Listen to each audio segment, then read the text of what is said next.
Les âmes meurent, les âmes ont faim, les âmes ont soif et ils ont besoin de nourriture et d'eau. Et nous savons tous que la nourriture de l'âme, c'est la parole de Dieu. Car notre âme a été créée à travers la parole de Dieu. Donc l'épanouissement, la paix et l'accroissement de notre âme va dépendre de combien de fois nous nous nourrissons de cette parole qui vient de la bouche de Dieu aussi. Mais tu te dis chrétien, tu caches le message de l'évangile pour toi seul. Pendant que autour de toi, il y a des arbres qui ont faim, qui ont soif, qui ont besoin d'une seule parole venant du message de Jésus pour être réconfortés, pour être soulagés, pour être transformés, pour changer radicalement aussi les vies.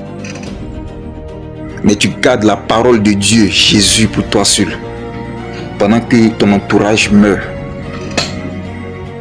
Tu prives ton entourage de l'aliment solide et de l'eau qui ne finit jamais.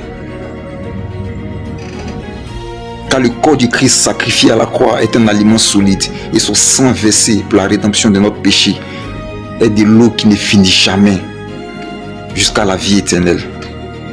C'est de ça que les êtres humains ont besoin et non des aliments et de l'eau charnelle.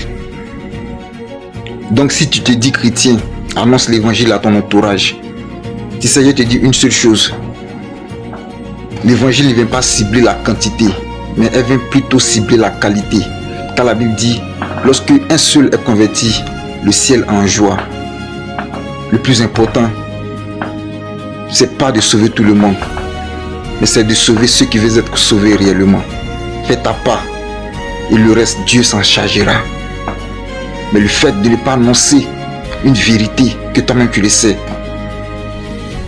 peut être un poids pesant plus tard pour toi, car tu auras des comptes à rendre plus tard à celui auquel tu as cru et qui t'a envoyé. Tu auras des comptes à rendre à Dieu et à Jésus si tu n'as pas annoncé son évangile et sa parole qui pouvait sauver plein d'autres âmes, qui pouvait éviter plein d'autres âmes à l'enfer. Annonçons l'évangile afin de ramener des âmes à la maison.